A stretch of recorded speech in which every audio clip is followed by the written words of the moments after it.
et de sujets, on parle de cloud public et on parle de Cisco qui arrête son offre, pour dire les choses simplement, en cloud public. Alors, c'est pas vraiment une surprise, on en avait déjà parlé, des gens de chez Cisco avaient souligné c'était un échec à leur niveau. Donc là, la messe est dite, si je puis dire. D'ailleurs, c'est juste avant les fêtes de Noël, ça tombe bien.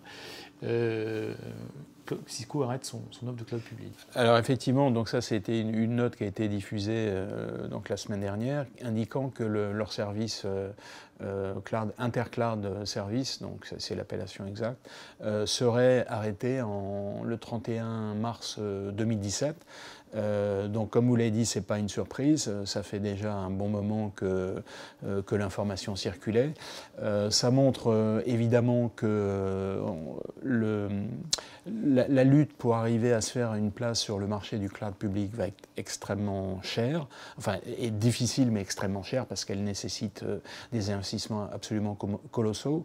Il se trouve que Cisco avait fait le pari d'OpenStack, donc là c'est encore on ne va pas dire un échec, mais enfin, en tout cas, c'est pas une réussite pour OpenStack, ça c'est clair. Mais finalement, c'est pas lié à OpenStack, parce que OpenStack c'est juste la pièce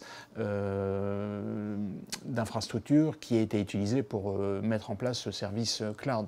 Donc bon, il se trouve que c'est OpenStack, c'est une série, parce qu'il y a eu Rackspace qui était à l'origine d'OpenStack avec la NASA, donc on se souvient, qui avait lancé un service de cloud public qui a arrêté. Ensuite, il y avait HP avec son service Helion basé sur OpenStack, qui a également décidé d'arrêter. Donc, bon, et c'est quand même pas des Rackspace, bon, plus petits, mais HP, c'est pas un petit acteur, Cisco non plus. Donc, ça veut dire que la bataille est vraiment très, très difficile.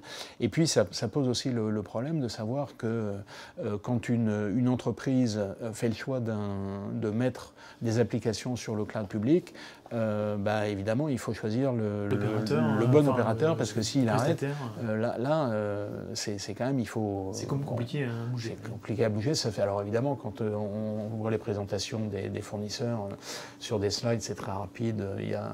On peut passer d'un cloud à l'autre, tout ça se fait un peu... c'est Harry Potter avec sa baguette magique, mais c'est certainement... Enfin, c'est plus compliqué que ça. Donc, ça veut dire que cette série d'interruptions de services cloud doit pousser les acteurs à bien choisir. Et évidemment, ça renforce les leaders sur ce marché, dont le numéro 1 est AWS. On l'a répété